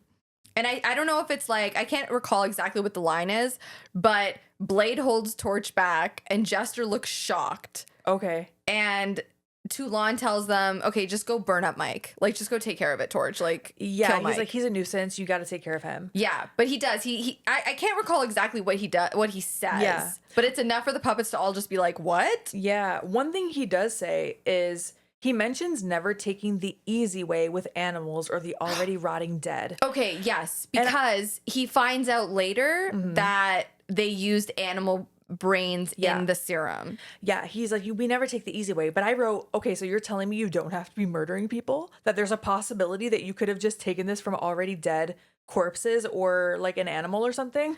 Yeah, but the thing is, I think doing that, it like doesn't, the serum won't be as like strong. Or maybe, yeah. Something like Yeah, that. like fresher is better, basically. Yeah. But I was like, wait a minute, there's a possibility you didn't have to be doing any of this. So maybe I misinterpreted that. Maybe he was saying that and the puppets were like, whoa, because they didn't realize. Maybe. But I don't know. It was just the mannerisms of like Blade holding Torch back and then Jester looking all like distraught. I was like, okay, I don't know. Anyway. Yeah. So now we cut to Wanda and we do see some titties. There are titties, just so you know. Yeah. She's waiting. She's chilling in the bed, basically waiting for Lance to get out of the shower. Yeah. And then we see her door creak open. This scene, I think, is the scariest of the whole movie. Not them banging. Like, what's about to happen? I was like, wait, what? I'm like, what? Okay. You'll see. You'll see. So I know I'm even though I just watched it, I'm like, wait, let me get to that part of my notes. I'll remember. So Wanda, I was confused by this. Lance gets out of the shower. Wanda seems to be offended that Lance showered. Was it after they hooked up? I was a little curious. I was a little confused if they had already hooked up because he gets out of the shower and she's like, it's okay. I'm used to guys hosing off afterwards. Yeah, definitely. It's so because she was offended? she was offended that he like got up and had a shower, but like, doesn't Why? Everyone do that? I guess not. I do. Yeah. Immediately. I'm immediately like, I go pee and then I have a shower. Yeah. I just laugh. I'm like, oh yeah, sometimes I forget we're having a public conversation. No, right? But whatever. They get it. The girls that get it, get it. Exactly. The girls that get it. So, yeah, I was confused because she says that, kind of brushes him off when he's trying to like hug her or whatever. Because then she says, the only time I don't mind a guy tossing and turning in bed is when I'm helping them. Yeah, I think she doesn't want to sleep with him. Like, she doesn't want to share the bed with him and like sleep beside him. That makes so much sense. She just wanted to like hook up with him. So they hooked up. She was annoyed that he immediately jumped in the shower. Yes. Now he's trying to cuddle and she's like, no, I don't do that. Yeah, like she's Got like, it. yes, that's exactly Got right. it. She's Okay. setting those boundaries, man. Okay. Good for her. Yeah, yeah. But she does tell him that nobody's watching the monitors. Oh yeah. So that's the thing. She told Carolyn she was going to take over for her. Yes. And then she went and banged Lance instead. Yes, and Lance is actually pissed about this. He's really pissed. Yeah, he's like, what do you mean nobody's watching the monitors? Yeah. And she's like, chill, dude. Okay, I'll go watch the monitors. Like, relax. I got it. And we hear like a crash and a light in the room. After she leaves, the light goes out, but she hears like some kind of crash. And she's like, well, that's weird. What was that? And she turns back around and you can hear Lance like gargling and struggling. It's really like gross sounds. Yeah. And she opens the door and she finds, this is the scene I'm saying is, I think this is so scary. Oh yeah. She opens the door and she finds Blade on top of him, slitting his throat. Yeah. Now that I'm reading my notes again and I'm remembering that it was a very brutal scene. Once again, it feels like, even though I can't say 0 to 100 because we've already, they've already started killing people at this point. Yeah. But I was just like, whoa. Dude. And it shows a really aggressive side of Blade. Which we haven't really seen in this movie yet. Right. So she is like, oh my God. And she falls backwards.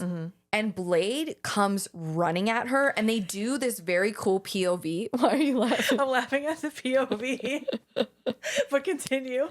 I want to use Michael to show them. I want to use Freddie to show them. Go ahead. Continue. Okay. So Blade comes running, like POV scene, and he slices up her face. He's slicing at her like as she's crawling backwards into the hallway. Can I just tell you, this is how Blade was running POV. That's what it looks like this. I think it looks so scary. It is scary because it's showing it like from her eye level because she's on the ground with him. Yes. But it was just so funny. He's like shaking like this, and it's scary, but it also made me laugh. But like, just imagine. Also, that scene is in this. Demonic Toys. Oh. Yes, it's on it's in like the security office. He's like watching it. Oh, that's the scene. That's the scene, Oh, yeah. we did point that out that they were watching Puppet Master. I think it's so funny that you think that scene is really funny and I think it's really scary. I know, it is interesting. Our different points of view on certain scenes. Yeah. I think it's like a really cool, scary scene. And he's aggressive. He is very aggressive. It is interesting too when you're watching a movie. Anytime you're watching a movie, sometimes your opinion will be skewed by, of course, your emotions that day or whatever. Well, of course, the narcissist. This motherfucker, this piece of shit. But yeah, the actual scene where he's sitting on Lance, and that was really, really brutal. Yeah, for sure. Absolutely. So now we're cutting back to Toulon, and he's mixing up like a big ass batch of this serum. Mm-hmm. And Carolyn gets out of bed. She was like, canoodling with Mike. Canoodling. And she looks out the window and she sees Toulon standing outside. And okay, something I couldn't figure out is why it looks like daylight when it's definitely nighttime. Oh, like it might have just been she's like looking out the window and it's definitely light outside, but it's absolutely the middle of the night. It must have just been a continuity right? issue. Yeah. Okay. I didn't know if I was like losing it, but I didn't write that down, but I believe you. But she's like, well, now's my opportunity to go check out this guy's secret lair. Yeah. And so she does. And Toulon at the same time is putting his smoke out. Mm-hmm. So, oh boy. That means he's on his way back, probably. That's right. So she makes her way up the stairs and he's in like the attic of the hotel. Mm-hmm. And she starts like looking through all of his shit. Yeah. And she finds a wardrobe and she opens it up. This freaked me the fuck out. Did it not look like Pinot from Silent Night, Deadly Night 5? It does. Like, it's hard to describe what these look like. They almost look like paper mache, gigantic dolls. And it's a man in a suit and a woman. And it's very uncanny valley. It's hard to describe because it looks like a doll. They're life-size Yeah. dolls. They look very human in the face, except that their eyes are like bugged out. Yeah. Like painted on. Yeah. Exactly. Ooh. They're really awful to look at. Yeah. And Toulon like comes up in the room and he's like, hey girl, I've waited 2 decades just to find you. Yep. And he refers to her as Elsa. Waited just for you, Elsa. Yeah. And as this is happening, Torch goes down to Mike's room and he torches the bed. Yes, but Michael does escape booty ass naked. Oh yeah. He's like, I'm out of here. Throws on a pair of jeans and he's like, I need to find Carolyn. Yeah.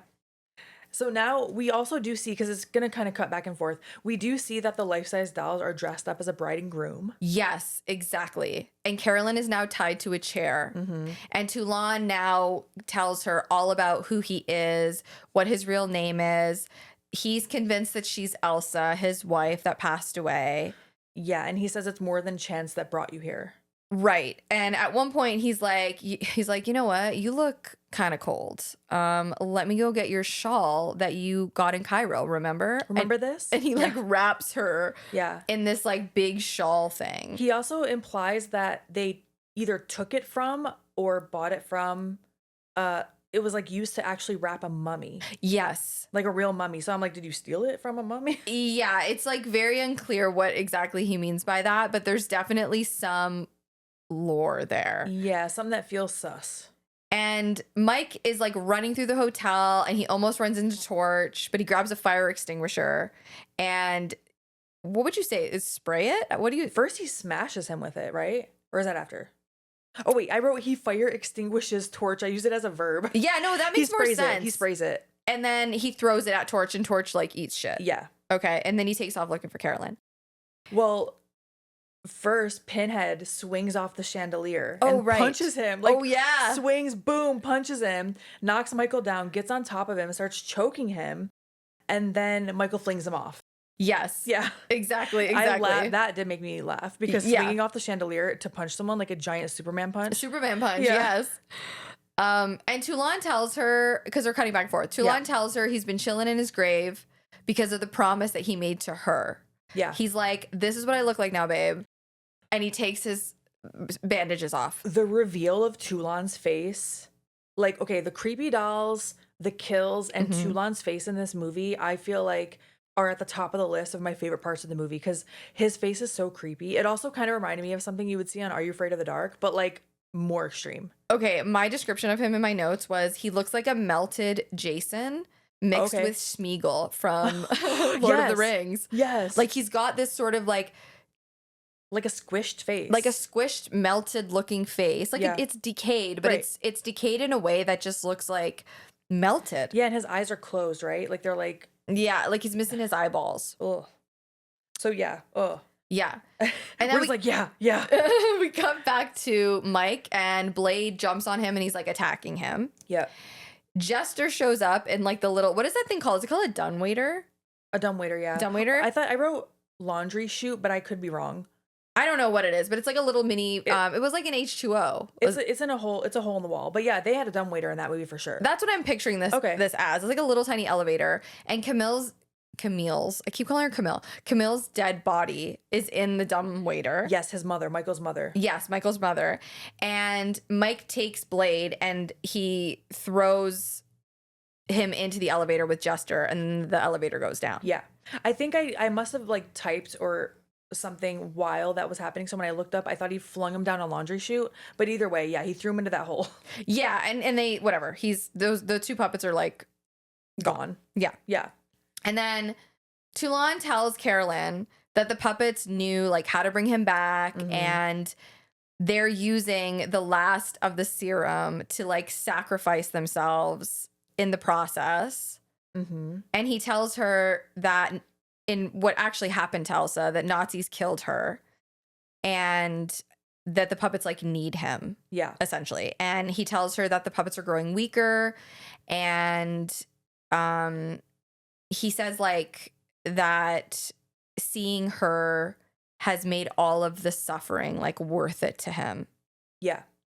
And he now knows how to bring Elsa back, essentially. Yeah. Because she's obviously no longer alive. Yeah. And sorry, go ahead. No, I was going to tell you to go ahead. What is it implied here? And this is just a side note because I don't know if you know the answer.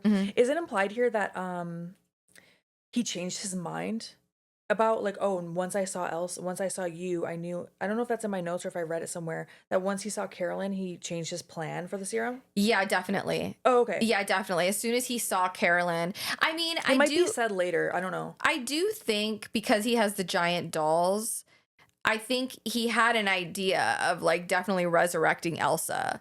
But I think seeing Carolyn, I think it was like a happy accident. I could be wrong, and maybe Puppet Master experts will know the difference there. Yeah. But I certainly thought that he changed his mind when he was drawn to Carolyn. Okay. And realized like, oh, I can make her right, like my bride again. Yeah, he does end up telling her tonight they're going to take up residence in their permanent new bodies. Yeah, he's like, girl, you're going to be a giant doll just like me. Yeah, we're both going to be giant dolls. And then he... the whole scene where he, like that... Dude. Also brutal. He opens his mouth up and, like, funnels the serum into the doll's mouth. Okay?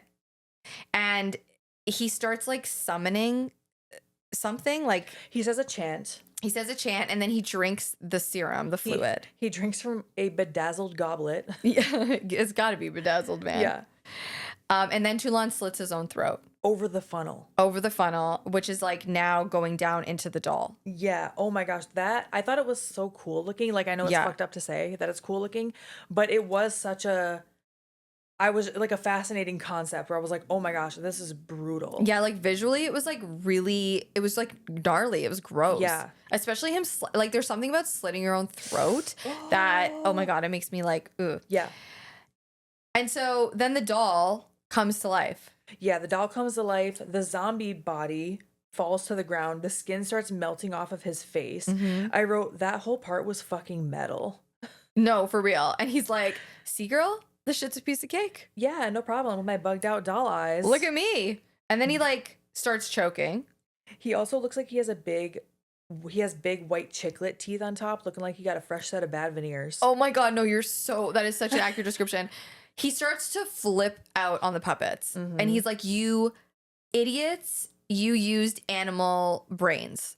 Oh yeah, because he like squeals like a pig. Yeah, he knows. Yeah. He knows that they used the wrong stuff, and the puppets are looking at him, and they're like, we're done with your shit, man. Yeah, we've done all of this for you. And I love how after he says that, he's like, you idiots, you use animal brains. And then he's like, well, I'll just have to make the most of it. So once again, I was like, okay, so murder did not have to happen. Got it. No, exactly. It's so true. And so like, I hope what we're saying is like making, like it's, I think so. making sense. But then again, we're the ones saying it. So I don't know. You'll have to tell us. But essentially, it's like the puppets thought the whole time that Toulon was going to, like you said earlier, extend their life for another 50 years and give them all their strength back. Right. But what he really was doing was using them to make the serum to resurrect Elsa. Right.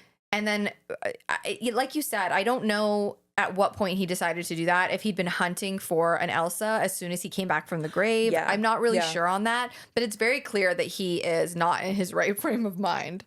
Because he Right. loves the puppets. Right. So for him to be like that desperate, it's like, oh boy, that grave did a number on you, man. Yeah.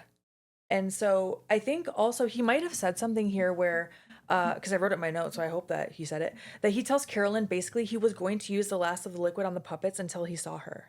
Yeah, so I think you're right. Yeah. I think that his intentions changed because he was drawn to Carolyn and was convinced that that was his wife, like resurrected. Yeah. And now he wants to use it on Carolyn so they can live together forever. Yes. So he tries to force Carolyn to drink. He puts the funnel down her throat. Or no, he just pours the goblet into her mouth. Yeah. And then she spits it all over like Blade's outfit, which I also thought was funny. Yeah. Like he's already small and it's like all over his shoes. Yeah. And now the puppets start fucking up Puppet Toulon. Dude, like doesn't Pinhead like rip his arm off? I think his hand at least. Maybe it's his whole arm. And he like starts to sort of like come apart like a vase. Oh, they smash his hands. Yeah. With it shatters like plastic almost. Yeah, and, like a vase or like it's weird. It's hard to Yeah. describe. and there's a green slime that comes out of it. Yeah, it's the serum. Yeah. And they're the puppets like all like exchange looks with each other, and then Torch like lights up Toulon. Oh yeah, he's like, this is my specialty and you tried to knock it. Yeah, and it's like another really cool fire stunt. Yeah, I wrote Torch lights Toulon's ass up. And he falls out the window. Mm-hmm. And the puppets look like very pleased with themselves. Oh yeah. Like they're looking at each other and they're like, all right. Yeah. In that process, Michael does get Carolyn. See, I knew I was gonna call her Caroline. I don't know why. Carolyn free and they run away. Yes. Jester takes the liquid that they were going to use on, I guess, well, the one he was trying to use on Carolyn. Yeah. And brings it over to Camille's body. We see Jester, Camille, and the liquid. Yep. Now we flash to Michael and Carolyn, who are visiting Camille's grave. And Michael has questions. He's like, okay, first of all, what happened to the puppets? Why was my mother's body moved to the attic? Why was her throat slashed so long after? And then Carolyn cuts him off. So basically, it sounds like maybe that ritual had happened after the fact, because he was going to say, why was her throat slashed so long after she was already dead? Yeah, exactly. We just saw what Toulon did to himself to put himself in that body, right? Right. And Carolyn is just like, dude, your mother's in the ground. Look, she's right there. This is where, if somebody, she said, if there is someone that walks, it isn't her. Yeah. Oh, basically she's saying that if the puppets did end up giving the thing the serum and all that, Right. it's not actually your mother anyways. Right. Yeah. But at first I was like, what the fuck does that mean? Yeah, because it's worded in like a very like mystical sort of cryptic. Yeah. Yeah. And then they hug. Because, every time one of them is upset, they're like, come here. You know what? Maybe that's their just love how- language. There you go. That's their love language. They're like, physical touch is my love language. I'm sad. Come touch me. Not me at all. Actually, like I don't like being touched by people in general. Oh, yeah? I just like, oh God. Like Yeah. I give out hugs, Okay. especially like fans. Like I love giving out hugs and stuff. But like, yeah, I typically don't like being touched at all. Yeah, I feel like, Like it's not my love language, I guess. yeah, I think it is one of mine for sure. But yeah, it has to be people I'm close to. I think with Yeah. strangers, I also err on the side of caution where I don't ever want to touch someone, even like for a fan, for example. I'm never going to go up and just hug a fan. No, I always ask. Yeah, because what if, I don't know, I just imagine if they're like, oh Yeah. my gosh, one time I hugged like one of my acquaintances. It's a wrestler from Japan, and I like saw him after a long time. I'm like, hey, and I went up and hugged him, and I could tell he was like oh, like Yeah. arms to the side. I think just a cultural thing. Yeah, yeah. He was not expecting that. Yeah. And I was like, yeah, I probably shouldn't just go up and hug people. I should probably No, I make sure they're know. okay with it. I always ask. I'm always like, is it okay if I hug you? Yeah. You know, especially like, yeah, with fans for sure. But yeah, in general, I'm like, and Penelope's the same way. We've talked about that. I was Yeah. just like, please don't touch me. Yeah. I don't think I'm awkward with physical touch in general. Mm-hmm. But yeah, I think with strangers, I'm just like, no, I'm good. You know what? Like one thing that is like, I guess we talk about on Patreon. Let's just save it for Patreon. Okay. Oh, okay. So we cut to the 1960 style van. That's how I describe it. Oh, yeah. And it's just like barreling down the highway, and it's the fucking doll body driving the van. Yeah. And Torch is sitting in the passenger seat like a little person. Yeah. And she mentions like missing the left turn, which is like callback to like the beginning when Camille is like looking for the Bodega Bay, right? Yeah. But basically, the puppets and Torch are headed to the Balderston Institute for the Mentally Troubled Tots and Teens. Tots and teens. She says it's going to be good therapy for the little brats. And Torch looks pretty pleased about this. She says they're going to have lots of fun.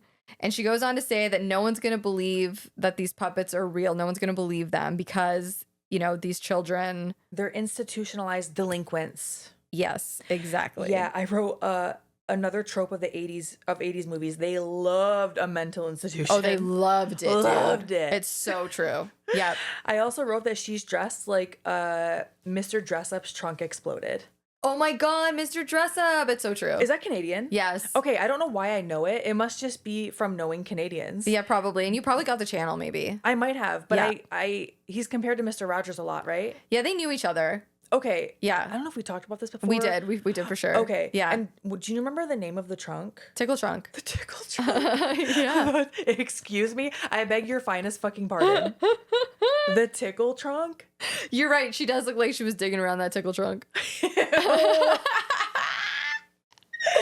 So yes, that is the end of the movie. And then they play the iconic music. It is a really good song. Dude, Yeah. I love it on vinyl. It's amazing. So this is when I started to get into, I went down the rabbit hole with the whole timeline. Okay. Because I was like, okay, so is the third movie, does that start off in this mental institution? No. It does not. Mm-mm.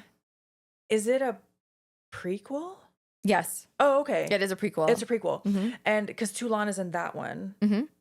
Oh my gosh, I can't wait to get to the extended and talk to you about the whole timeline because we are about to in a minute. Yes. What I want to know, do you know offhand, Okay. do they ever go to this mental institution? Or do they never go to the troubled tots and teens and it never happens?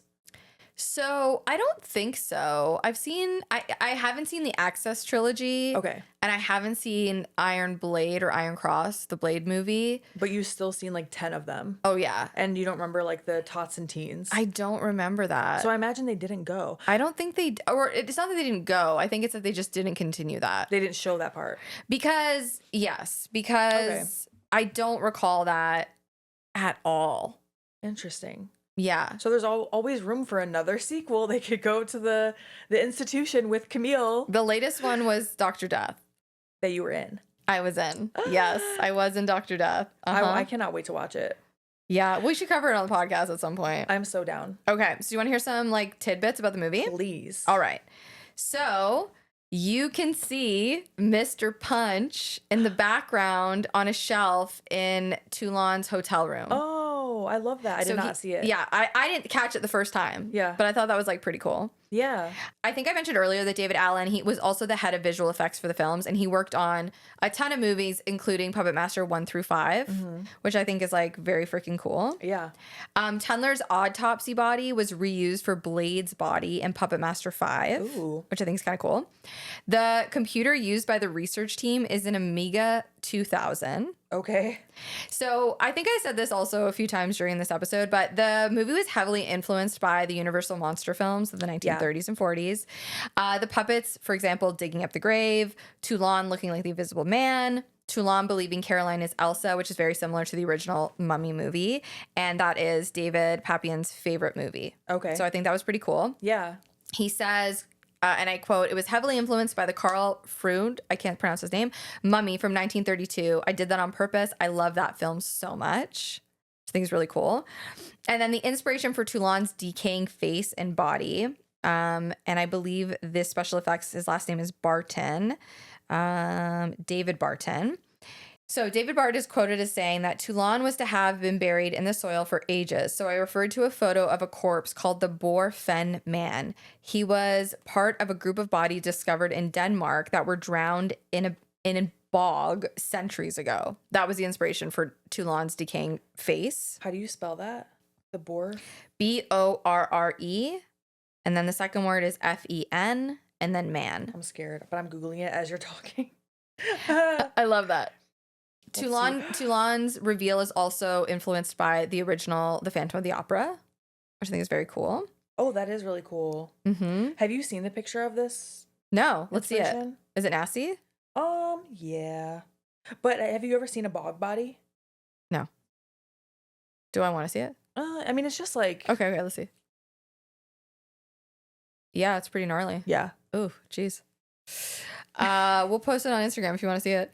Yeah, like, can we? I think we can. I think we can. Well, I mean, we'll probably get flagged, whatever. It kind of looks like mummified. Right. It does, yeah. It kind of reminded me of like the Crypt Keeper a little bit. Or not the Crypt Keeper. You know who I'm thinking of? Creepshow. Creepshow. I was going to say Toulon's face did kind of look Crypt Keeper-ish. Yeah, for sure. And then the scene where Toulon is falling to his death on fire was the very last thing that they shot. They were running really late. It was the last day, and they were supposed to shoot a scene of the villain, obviously, Toulon on fire. Mm-hmm. But the stunt coordinator was like, I feel like we're all really tired, and we should probably take a break. And so they ended up shooting it a week or two later. But that was the very last thing they shot in the movie. Okay. Mm-hmm. And then what else can I tell you about? I think I told you that torch can shoot flames 20 feet. Yeah. I think that was very, very cool. That is cool. And scary. And I thought this was kind of neat. Like David Allen talks about he became super interested in stop motion after seeing King Kong at the age of 6. I can see that. Isn't that cool? It has such a unique vibe to it. Yeah. It creeps me out. Yeah. And then something very interesting that I think is interesting is like all of the puppets throughout the whole franchise, like there's no time where like all the puppets are together. Oh. There isn't like, throughout the entire franchise? The whole franchise, there isn't one where they're all like together. Oh. Which I think is kind of like interesting. And I think that would be really cool, like a huge showdown with the puppets, like all of them. Yeah. Mm-hmm. I'm really surprised. In all 15 movies, they're never all together. So did you like it? I really did. You did? I did, yeah. I'm so glad. I think also there is a little nostalgia in there for me, which I'm, of course, going to, be a little biased toward. Yeah. And I just, like I said, I wasn't expecting the kills to be so brutal. Dude, I know. The stop motion brings back a weird memory of just being, like, creeped out as a kid, which I shouldn't like, but it's a weird... I don't know how to describe it. Yeah. But yeah, I enjoyed being able to sit down and fully watch a movie all the way through as an adult. This was my first time doing that. Oh my God. Mm-hmm. I think that's so freaking cool. I also want to just touch on like one more thing that I just thought of while you were explaining that. And I love that. It makes me so fucking happy that you loved it. And I'm also really happy that it brought you back to like childhood a little bit. Yeah. You know what I mean? Honestly, I feel like your passion for the Puppet Master movies also made me like it more. Oh, I love that. Yeah, I knew that you were gonna have so many fun facts about it, but also just how much you love the puppets and the little details and stuff. I'm like, it does bring out more of a fandom in me as well.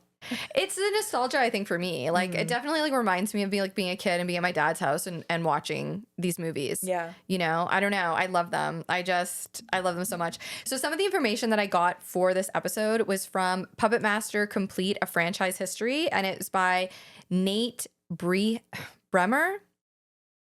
I'm the worst at pronouncing names, guys. Nate Bremer. That sounds right. And I follow him on Instagram. He constantly posts like Puppet Master, like referencing to Puppet Master and stuff like that. But the book is so good. And if you are a fan of the franchise, it is a must have. Oh, yeah. It's awesome. And Charles Band also has a really good memoir that came out a couple years ago. That's definitely worth checking out if you're interested in Full Moon or the puppets or anything like that. I love Full Moon, like with my whole heart. When I got to meet Charles Band, I was almost in tears. I went to like Full Moon headquarters and they had the puppets. That's awesome. And then he gifted me a prop, like a prototype of Dr. Death. Oh my gosh. And then told me I was going to be in the Dr. Death movie. This feels like a dream you would have had. Dude, it was wild. It was a dream come true, for real. That's amazing. Yeah, I'll post a picture on Instagram of me with the Charles Band. Yes. Yeah. Oh my gosh, I can't wait. Yeah, he's a sweetheart too, just like an absolute doll. Hell yes. Yeah. Shall we shout out our patrons? Yes, we shout out our top tier Patreon members in every episode now.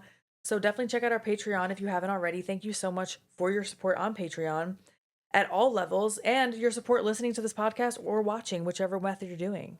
Here we go. Our top patrons. Rob. Hey, James. You have a really long name and I'm not going to pronounce the whole thing.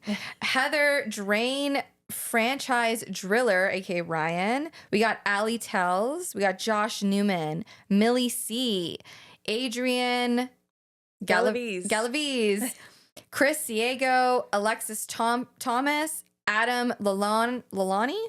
That one I don't know. Lalone. You know who you're, Adam. I know who you are. You know who you are. Adam. We know who you are, Adam, and you're the best. And James, I can never pronounce his name. C-O-R. Is it Cochran? Maybe. Well, James, you're the best. We love you. You are awesome. Thank you so much to our patrons, to all of our patrons. While you're saying them, because you're saying them all, I'm like doing things over here and I just went, I don't know what this is, like shark attack. Seriously, you all are the best. Like for real. And honestly, just everyone that supports the podcast, whether you listen to it or you watch it on YouTube, you follow us on Instagram or any of our socials, like it means the world to us. Legit. We really appreciate it. If you haven't already, please leave us a 5-star review. It does help the podcast grow. Subscribing to our YouTube channel helps the podcast grow. And if you want to send us an email, you can. It is chainsawgirlspod@gmail.com. Yes, our Instagram and TikTok is at Chainsaw Girls Pod. I think technically our YouTube is as well. Mm-hmm. And yeah, you can also help us for free by watching our YouTube videos because that YouTube is monetized now. Hell to the yes. Okay, bye.